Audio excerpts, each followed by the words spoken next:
En France, le MAB est donc également mis en œuvre au niveau des territoires, ces territoires qui sont reconnus par l'UNESCO, qu'on appelle des réserves de biosphère. Actuellement, il y a 16 réserves de biosphère en France et plusieurs projets qui sont en phase de candidature et qui seront reconnus dans 3 ou 4 ans, peut-être suivant la dynamique du processus. Donc, dans chacune de ces réserves de biosphère,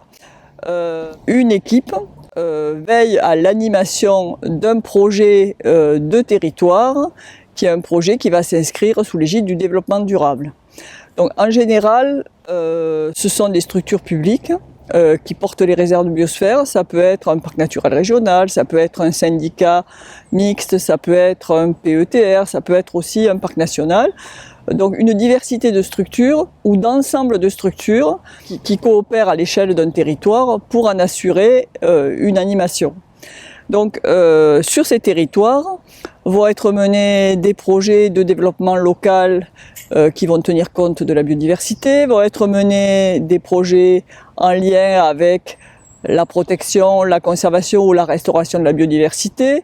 vont être menés des projets pédagogiques, vont être menés des projets scientifiques qui vont concourir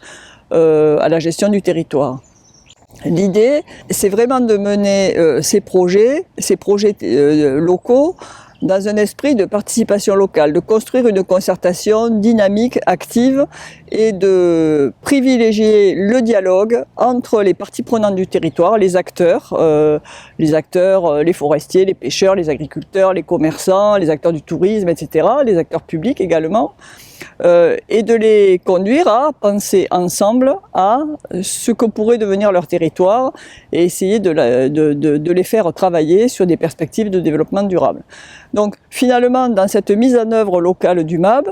il y a quelques mots-clés à penser, un équilibre entre développement local et conservation et l'importance apportée au dialogue et à la concertation dans ce cadre-là.